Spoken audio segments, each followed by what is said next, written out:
What's up mga tol? Bali ngayon shoutout sa lahat ng mga nasa loob lang ng bahay at hindi makaalis katulad ko. Tama lang yung ginagawa natin na nasa loob lang tayo ng bahay. At least nakakatulong tayo sa hindi paglawak ng COVID-19 na yan. Na sana matapos na para maging normal na ulit ang pamumuhay nating lahat.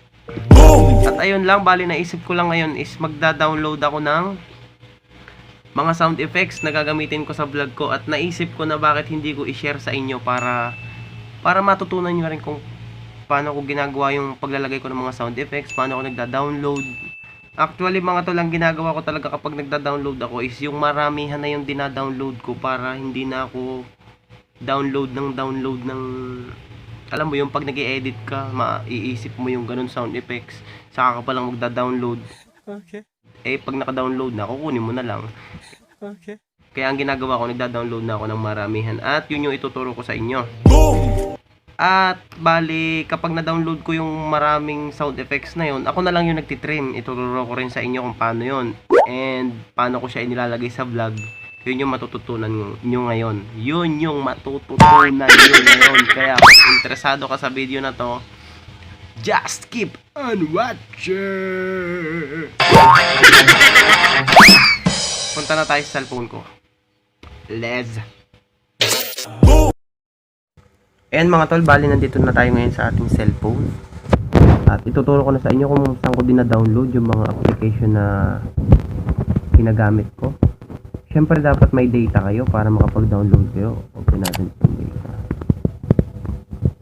Punta tayo sa ating YouTube.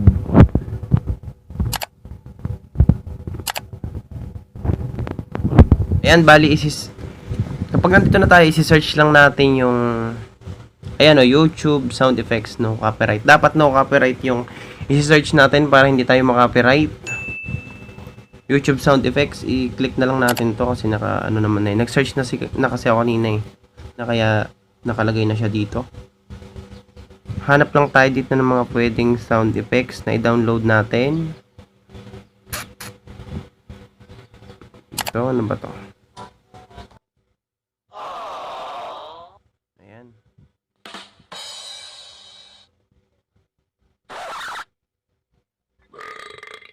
Uy.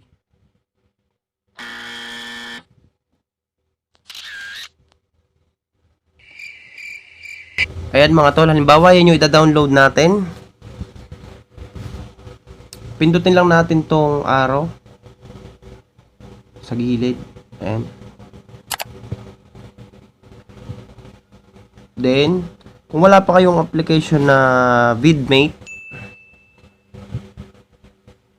mag-download na lang kayo sa Play Store. Libre naman to. Kailangan nyo lang ng MB. Ito yung ginagamit ko sa pagda-download. Click lang natin yan. Then, hintay lang tayo ng konting sandali. Ayan. Itong arrow na to na gumagalaw, pindutin lang natin yan. Then, pindutin natin tong MP3. Download. Ayan. Then, punta tayo dito para makita natin yung paglo-loading niya. Kung ilang percent na. Ayan, nakikita nyo, nagda-download na siya. Hintay lang tayo ng saglit lang.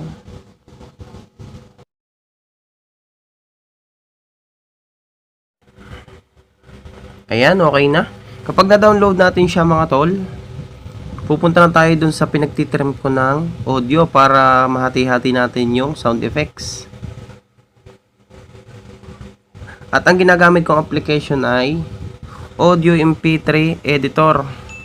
Kung wala pa rin kayong application na ganyan, mag-download na lang kayo sa Play Store. Ayan, click lang natin. Ayan mga tol, kapag nandito na kayo, makikita nyo dito yung trim audio. Click lang natin yan. Then, itong automatic na lalabas na dyan yung mga sound effects na dinownload natin. Diba? Nakikita nyo dito. Ayan. I-click lang natin yan. Tapos ito yung gagalaw-galawin natin para makapag-trim tayo. Pakinggan lang muna natin.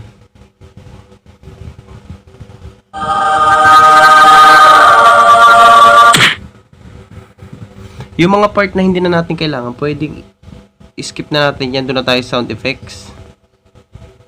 Hanapin lang natin yung sound effects na gagamitin natin. Ayun. Ibig sabihin, hanggang doon lang yon. Laging titignan nyo lang yung kulay red. Ay, kulay red. Kulay blue na guhit. Tapos isasakto nyo lang na ganun. Oh, ayun. Then, pagkatapos niyan, pindutin natin ito sa taas, yung trim. Tapos papalitan natin siya ng pangalan kung ano yung name ng sound effects na pinlay natin. Ano ba yun? Ow. Ayan. Then, okay. Automatic na magsisave na yan. Play natin.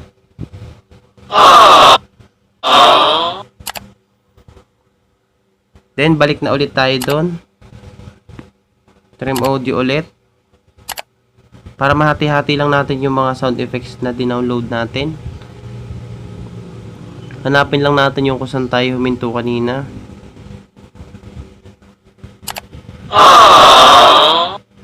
Ayun. Doon tayo tumigil, iuusog lang natin to ng konti. Dito sa may... Doon siya natapos eh. Yung kasunod naman yung ititrim natin. Play. Ayun. Iusog lang natin to dito kung saan siya huminto.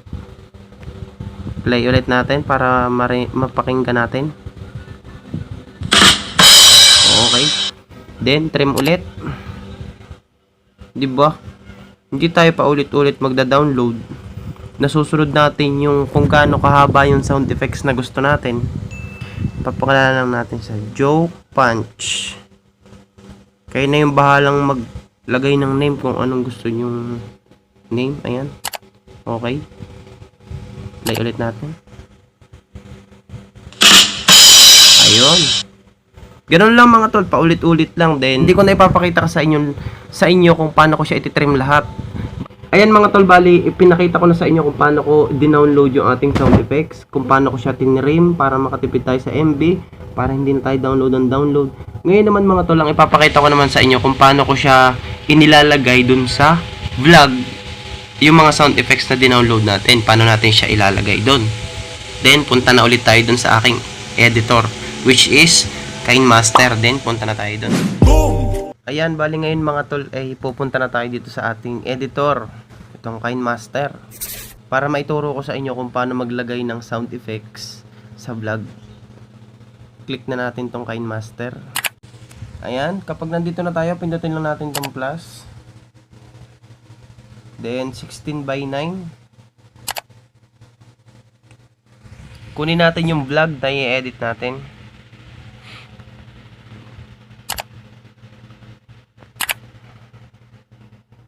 Ayan. Ngayon mga tol, bago tayo mag-umpisa, di ba kanina may mga tinrim tayo na sound effects? Ipapakita ko lang sa inyo kung saan natin makikita yon. Kasi naka-folder na yon eh. Automatic na naka-folder na siya. Pindutin lang natin tong audio. Then, dito sa folders, punta tayo sa trim. Kasi tinrim natin kanina, punta tayo ng trim. Ayan, 'di ba? Yung mga tinrim natin, nandiyan na yung lull, rewind, whip. 'Di ba? Nandoon na siya. Then, paano naman natin siya i-add sa vlog natin? Ganito lang 'yan. Maghanap tayo ng mga part na lalagyan natin ng sound effects. Play natin. Bali ito yung intro ko eh. Intro ko kanina. Hey yo, what's up? Mga tol, bali ngayon. Ayun, 'di ba? Hey yo, what's up mga tol? Kunyari lalagyan ko siya doon ng sound effects. Hey yo, what's up mga tol? Bali. Ayun, sa part na yon, click lang natin tong audio. Punta tayo dun sa folders. Then, dun sa trim, kung saan nakalagay yung ating sound effects. Then, ito halimbawa, ba? Pangit. Ito na lang, kunyari lang naman ito eh. Ayun. Pindutin lang natin tong plus. Automatic na mag-a-add na siya doon sa video natin. Ayan. Then check. Tapos ulitin natin yung video natin. I-play natin ulit. Hey yo, what's up? Mga tol, bali ngayon ayun, di ba? May tumutunog-tunog na doon sa vlog natin. Ganun lang kasimpleng maglagay ng sound effects, mga tol. Kung gusto niyo naman na mas malakas, mas lutang yung sound effects na ilalagay nyo, i-click nyo lang tong sound effects na yan. Punta kayo dito sa parang loudspeaker na yan. Then itaas nyo yung volume. Itaas nyo yung volume. Ayan. Itaas nyo lang yun. Shit. Check. Tingnan nyo, mas malakas na to. Mga tol, bali ngayon shoutout Diba? sa lahat ng mga mas malakas. Ganun lang mga tol, maglagay ng sound effects. Yan. Tuloy lang natin to. Tol, bali ngayon shoutout sa lahat ng mga nasa loob lang ng bahay. O, ayun pa, lalagyan ulit natin doon. Punta ulit tayo sa folders. Then, trim. Hanap tayo ng ibang ano. Kunyari itong Ayan. Check. Lakasan natin ng konti kasi parang mahina eh. Nasa loob lang ng bahay. Katulad ko. Di ba? Ganun lang kasimple mga tol. Bali dito ko natatapusin yung tutorial ko. Sana natutunan nyo kung paano mag-add ng sound effects.